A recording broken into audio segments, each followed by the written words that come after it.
Peace and blessings, soul family. I love you all. I hope everyone's doing well today.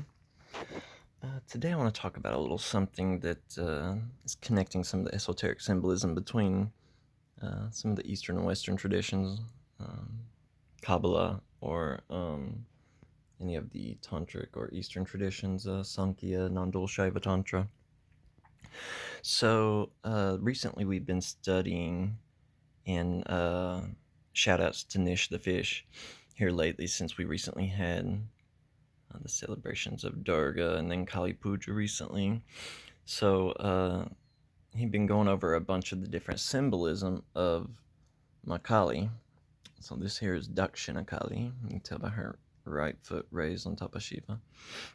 So the symbolism he had been talking about in one of the videos was the colors of Kali. So she has the black skin.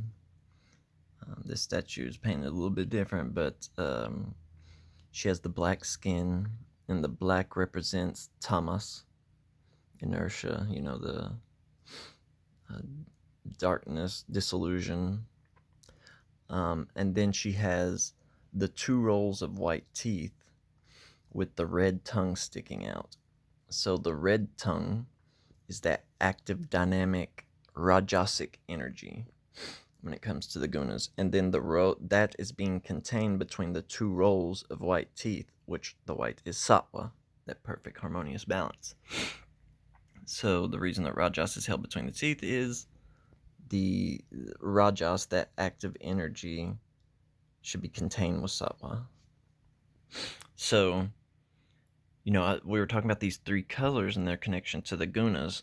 And then the other day, my partner and I were headed over to her mom's house out of town, and I was looking up on a hill while we were driving, and I saw these 3 crosses. So they were the 3 Christian crosses, Yeshua, from the Crucifixion.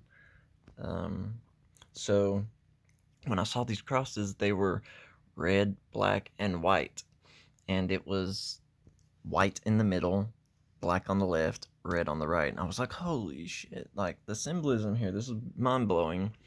So it immediately made me think of the Gunas. And so whenever I got back to the house, I started doing a little studying about which of the thieves that were crucified by Christ was which one, because I had to know if it would align with Kabbalah on the tree and stuff, and bigger than shit it did.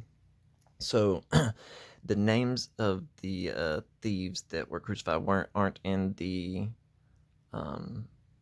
Bible today as we know it, but in the apocryphal Gospel of Nicodemus, the thieves are named. The thief on the left side was named Gestas, and the one on the right was Dismas. So Gestas comes from a Greek word gesta, meaning to complain or meaning to moan. And this was the one that was saying, hey, if you're the Son of God, if you're really all powerful, then why don't you pull us down off of here? And was basically mocking Christ. And then on the right side was Dismas, and this is comes from a Greek word that means sunset or also death. We know that Chesed is the last Sephiroth before we cross the abyss, Da'at, some also called death. But and we also know Kabbalistically that Yeshua, Christ, is symbolic of Tiphereth. So I started putting all these things together, and I'm like, oh wow, there's like so much here. So with the Tree of Life, of course, we have the pillar of severity and the pillar of mercy. And Geburah is the king out on the battlefield, slaying and destroying things. It's the wrathful side, the more dark side of the energies. And then the right-hand side is Chesed, which is that abundant king that's giving all that his kingdom needs to keep them uplifted. So this is the gracious one. So then you see Gestas complaining, to moan, or to complain, griping and complaining to Yeshua. And also, I thought this was interesting. So we know all the spirits of the Lesser Key of Solomon are associated with Hod. Well, what does Goetia mean? It actually means to howl. So this being connected to the pillar of severity, we have to howl, Goetia, and Goetia. And then we have up here the symbolism of Gesta, which means to moan.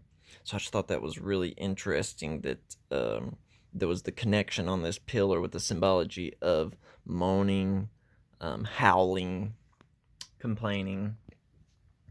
But of course, like I said, the middle pillar is that sattvic energy, that pure balanced energy. This would be the tamasic, the one that dissolves, and then this would be rajasic. But yeah, I just wanted to come and tell you guys about seeing that symbol on the hill and then doing a little research, and I was just like, wow, like so much of this stuff is tying together, whether you're looking at it through the Eastern lens or Western lens. I think that's pretty much it for this video. I love you all. I hope everyone's doing well. I'm come back and give you a few more videos here pretty soon. Peace and blessings.